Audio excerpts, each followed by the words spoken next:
Tiger கம்பெனில வேலை பார்க்கறவங்களாலேயே எந்த இன்ஃபர்மேஷனையும் கொண்டு வர முடியல. இவனே ஒரு சின்ன கம்பெனி வச்சு நடத்திக்கிட்டு இருக்கான். இவன் நமக்கு என்ன இன்ஃபர்மேஷன் கொடுத்துட போறான்? இவனால நமக்கு எந்த யூஸும் இல்லை, அனுப்பிவிடு என்று அடுத்த முடிவாக கூறிவிட சரி என்று தலையாட்டிவிட்டு மேனேஜர் வெளியே சென்றார். மீண்டும் தனது சிகரெட்டை எடுத்து புகைக்க ஆரம்பித்தார் ஆதிசேஷன். எப்படியாவது ஆதிசேஷனை பார்த்து உதவி கேட்டு விடலாம் என வெளியில் காத்துக் கொண்டிருந்த ஆகாஷுக்கு இந்த செய்தி இடிபோல் வந்து விழுந்தது. அதில் சோர்ந்து போய் வீடு திரும்பினான். இப்போதெல்லாம் பெரிதாக வெளியில் எங்குமே அவன் செல்வதில்லை. மொத்தமாக மன அழுத்தத்திற்கு ஆளாகி இருந்தவன் தனிமையை பெரிதாக விரும்பினான். வைஷ்ணவியை கூட பார்ப்பதை தவிர்த்து வந்தான். சில நாட்களாகவே அவனது நடவடிக்கையில் சந்தேகம் கொண்டிருந்த வைஷ்ணவி இன்று அவனை தேடி வீட்டிற்கு வந்துவிட்டாள். அவள் உள்ளே நுழையும் போது போனில், பிரவீன் அண்ணா, இன்னும் ஒரே ஒரு முறை ஹெல்ப் பண்ணுங்க, என்னால சமாளிக்க முடியல என்று சொல்லிக் கொண்டிருக்க அந்த பக்கம், உனக்கு உதவி பண்ற சூழ்நிலையில நான் இல்ல ஆகாஷ், தயவு செஞ்சு புரிஞ்சுக்கோ என்று சொல்லி காலை கட் செய்திருந்தான் பிரவீன். இருந்த அனைத்து வழிகளும் அடைந்து போன நிலையில் சுவற்றின் மீது தலையை சாய்த்து அமர்ந்தான் ஆகாஷ். சரியாக அப்போது உள்ளே நுழைந்திருந்த வைஷ்ணவி ஆகாஷ் என்றவனை அழைக்க நிமிர்ந்து பார்த்தவன் லேசான அதிர்ச்சியோடு, வைஷ்ணவி, நீ எப்படி திடீர்னு என்று கேட்டான். அவனுக்கு அருகிலிருந்த சோஃபாவில் அமர்ந்த வைஷ்ணவி, என்னாச்சு ஆகாஷ், என்ன பிரச்சனை? இன்னைக்கு சாட்டர்டே, ஆனா நீ வீட்டுக்குள்ள இருக்க. நீதானே சொல்லுவ வீக்கெண்டுனா பார்ட்டி பண்ணணும் அப்படின்னு. இப்ப என்னாச்சு உனக்கு? கொஞ்ச நாளா என் கூட சரியா பேசுறது கூட இல்ல.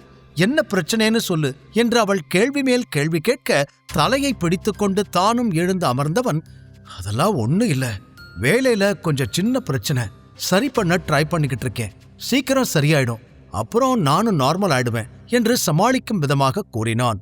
இன்னும் அவன் எதையோ மறைப்பது போல் வைஷ்ணவிக்கு தோன்றியது. பதில் சொல்லாமல் அவனை பார்த்தாள். அதில் வரவழைக்கப்பட்ட புன்னகையோடு அவளை பார்த்தவன் பேச்சை மாற்றுவதற்காக, இன்னைக்கு ஈவினிங் மூவி போலாம், ஆனா சீக்கிரம் வரவேண்டி இருக்கும், எனக்கு நைட் ஒரு முக்கியமான மீட்டிங் இருக்கு என்றான். அதில் அவளது பார்வை மீண்டும் சந்தேகமாக மாறி, பாதியில படத்தை விட்டுட்டு எப்படி வர முடியும், வேணும்னா நம்ம கிளப்புக்கு போலாமா என்று கேட்டாள். சில நொடிகள் யோசனை செய்த ஆகாஷ் சரி என்று தலையாட்டினான். அதில் சந்தோஷமான வைஷ்ணவி, சரி, நான் ட்ரெஸ் சேஞ்ச் பண்ணிட்டு வரேன், நாம கிளம்பலாம் என்றாள். அவளை பார்த்தவன், வீட்டுக்கு போய் ட்ரெஸ் சேஞ்ச் பண்ணிட்டு அப்புறமா வரியா, லேட் ஆயிடாதா என்று கேட்க அதில் சிரித்துக்கொண்டே அவன் அருகில் வந்து கன்னத்தில் தட்டியவள், உனக்கு மறந்துடுச்சா, என்னோட ட்ரெஸ் இங்கேயே இருக்கு, எப்பயாவது தேவைப்படும்னு சில ட்ரெஸ்ஸை இங்க வாங்கி வச்சோம்ல, அதுல ஏதாவது ஒன்னு போட்டுக்கிறேன் என்று அவள் கூறியதும் தான் அவனுக்கு ஞாபகமே வர, ஆமால, மறந்தே போயிட்டேன், அதைய போட்டுக்கோ என்றான். வைஷ்ணவியை நேருக்கு நேர் பார்த்து பேச முடியவில்லை. அங்கும் இங்கும் அவன் பார்வையை உருட்டிக்கொண்டே இருக்க அவன் கன்னத்தை தன் பக்கமாக திருப்பிய வைஷ்ணவி, என்னாச்சு, என்ன பிரச்சனை, எவ்ரிதிங் ஓகே என்று மீண்டும் கேட்டாள். அதே போலிச் சிரிப்போடு அவளை பார்த்தவன், அதான் ஒன்னும் இல்லைன்னு சொல்றேன்ல, அப்புறம் என்ன, எல்லாம் ஓகேதான் என்று கூறினான். முதல் முறையாக உள்ளுக்குள் அனைத்து வலிகளையும் மறைத்துக்கொண்டு வெளியில் சிரிப்பது எவ்வளவு கடினமானது என இன்றுதான் உணர்ந்தான் ஆகாஷ். நள்ளிரவை தாண்டி இருக்க விக்ரமனின் ரெஸ்டாரண்டிலிருந்து சாப்பிட்டு முடித்துவிட்டு கிளம்பினான் சர்வா. அவன் வெளியே வந்த நேரம் அவன் முன்னால் ஒரு கருப்பு கார் வந்து நின்றது. காரை பார்த்ததும் அதில் இருப்பது யார் என்று புரிந்து கொண்ட சர்வா வேகமாகச் சென்று காரினுள் ஏறி அமர்ந்தான். அவன் உள்ளே வந்ததும், பாஸ், நீங்க ஓகேதானே என்று தயங்கிக் கொண்டே கேட்டான் விக்டர். சர்வா அதற்கு தலை மட்டும் அசைத்துவிட்டு, இப்ப எதுக்கு என்ன பார்க்க வந்த என்று கேட்டான்.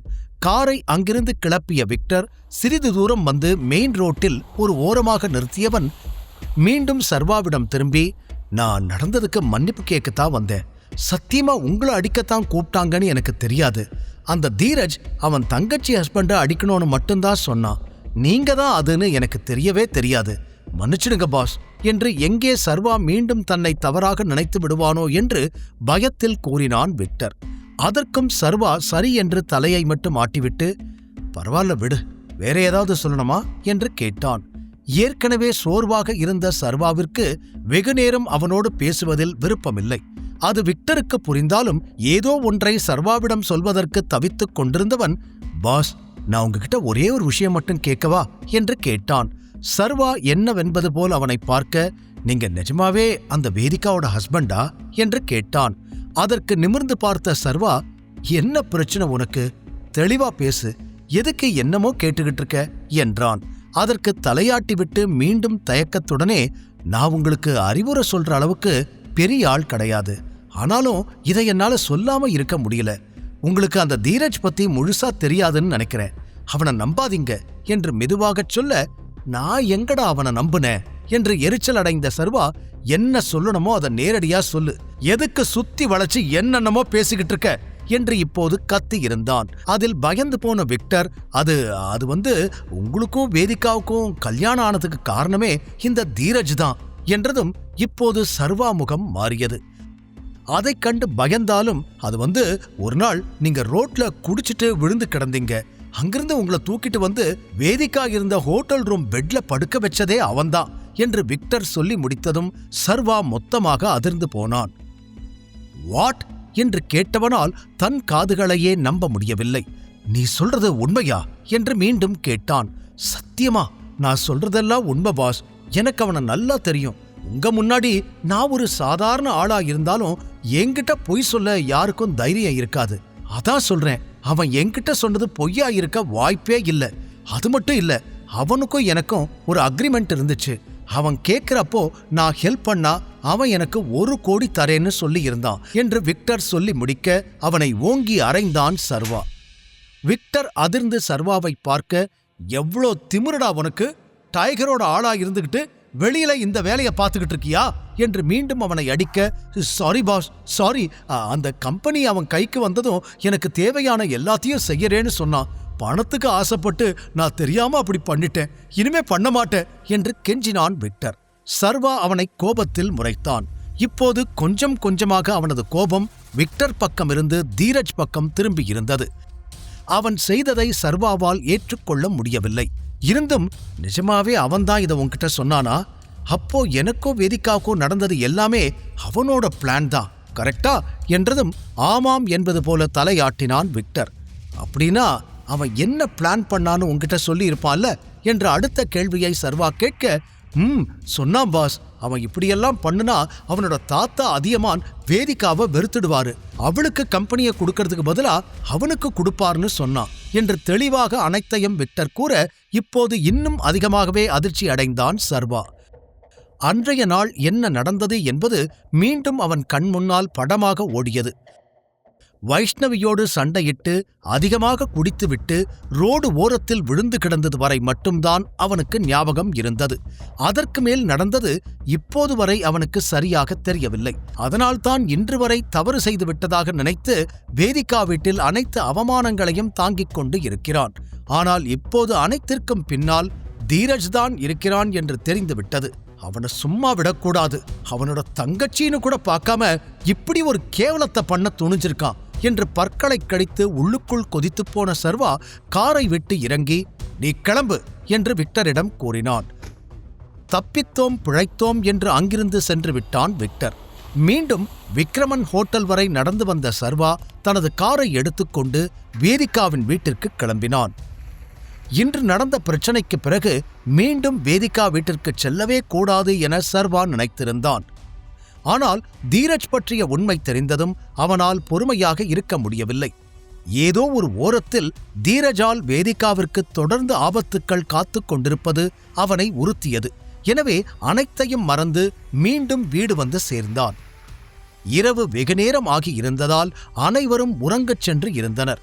அதில் நிம்மதியடைந்தவன் நேராக வேதிகாவின் அறைக்கு வர, அவள் உறங்காமல் அப்போதுதான் மேக்கப்பை கலைத்துக் கொண்டிருந்தாள்.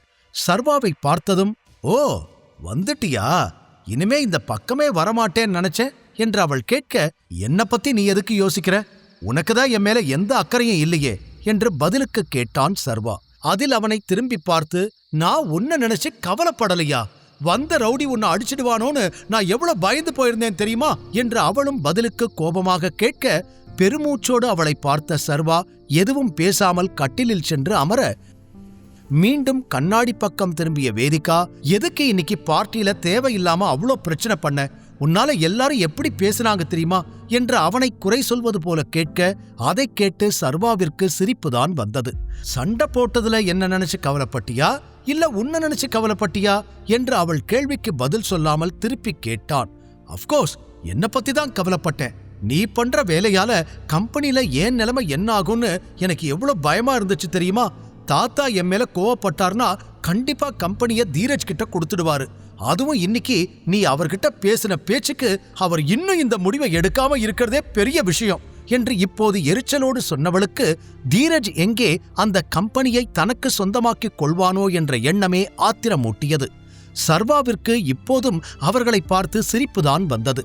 அப்போ கடைசி வரைக்கும் நீ இத பத்தி மட்டும்தான் கவலைப்பட்டிருக்க, வேற எதை பத்தியும் நீ யோசிக்கவே இல்லை, ரைட் என்றவன் மீண்டும் கேட்க, புருவத்தை உயர்த்தி பார்த்த வேதிகா, வேற எதை பத்தி யோசிக்கணும் என்றாள். கட்டிலில் நிமிர்ந்து அமர்ந்த சர்வா, அன்னைக்கு நைட் என்ன நடந்துச்சுன்னு உனக்கு ஞாபகம் இருக்கா? ஏதோ தப்பா இருக்கிற மாதிரி தோணல என்று கேட்டவனை புரியாமல் பார்த்தாள் அவள். அதான் நம்ம ஹோட்டல்ல இருந்தோமே அந்த நைட், எப்படி திடீர்னு தீரஜ் அடுத்த நாள் காலையில சரியா அங்க வந்தான் என்று சர்வா கேட்க, சில நொடிகள் அவன் சொன்னதை யோசித்து பார்த்தவளுக்கு ஒன்றும் புரியவில்லை. பிறகு, இது என்ன கேள்வி? நான் எப்பவுமே அந்த விஐபி ரூம்ல தான் ஸ்டே பண்ணுவேன், அதனால அவன் அங்க வந்தான், இதுல சந்தேகப்பட என்ன இருக்கு என்று கேட்டாள். அதற்கு மறுப்பாக தலை அசைத்தவன், உனக்கு இன்னும் புரியல, நான் சொல்றத கவனமா கேளு. உன் தாத்தா எதுக்கு அதே டைமுக்கு அங்க வரணும்? இது எல்லாமே சொல்லி வச்ச மாதிரி எப்படி நடந்துச்சு? யாரோ ஒருத்தர் பிளான் பண்ணா மட்டும்தானே இதெல்லாம் பண்ண முடியும் என்று அவன் தெளிவாகவே கேட்டான். நேரடியாக தீரஜ் செய்ததை சொல்ல சர்வாவிற்கு விருப்பமில்லை. அதனால் வேதிகாவே தீரஜை சந்தேகப்பட வேண்டும் என்பதற்காக அவளிடம் இந்த கேள்விகளை எல்லாம் கேட்டான். சில நிமிடங்கள் யோசித்த வேதிகாவிற்கு ஒன்றும் புரியாமல் போக, நீ தேவையில்லாம பேசிக்கிட்டு இருக்க, இதோட நிறுத்து. அப்புறம் இனிமே எனக்கும் தாத்தாவுக்கும் நடுவுல நீ வராத. கம்பெனி விஷயத்தை பத்தி பேசவே பேசாத. எதுவா இருந்தாலும் நானே பாத்துக்கிறேன் என்று கையெடுத்து கும்பிட்டு எரிச்சலோடு சொல்ல, ஓகே என்று சாதாரணமாக தோளை குலுக்கிக் கொண்ட சர்வா, ஆனா ஒரே ஒரு விஷயத்த மட்டும் சொல்லிக்கிறேன், எப்படியாவது உன்னோட பொசிஷனை தக்க வச்சுக்கணும்னு மட்டும்தான் நீ நினைக்கிற. மத்தபடி உனக்கு ஃபியூச்சரை பத்தி எந்த கவலையும் இல்லை. இன்னைக்கு சண்டை போட்டு எப்படியாவது கம்பெனியை நீ தக்க வச்சிருக்கலாம். ஆனா மறுபடியும் உன் தாத்தா திடீர்னு உன்னை வெளியே அனுப்ப மாட்டார்னு என்ன கேரண்டி? கொஞ்ச நாள் நீ கேட்டதுக்காக உன்கிட்ட இந்த கம்பெனியை கொடுத்துட்டு மறுபடியும் தீரஜ் கிட்ட கொடுத்துட்டா உன்னால என்ன பண்ண முடியும் என்று கேட்டுவிட்டு அவன் குளியல் அறைக்குள் சென்றுவிட, வேதிகா அவன் சொன்னதில் அதிர்ந்து அப்படியே நின்றாள். முழு கதையையும் கேட்டு மகிழ பாக்கெட் FM ஆப்பை டவுன்லோட் செய்யுங்கள். லிங்க் டிஸ்கிரிப்ஷனில் கொடுக்கப்பட்டுள்ளது.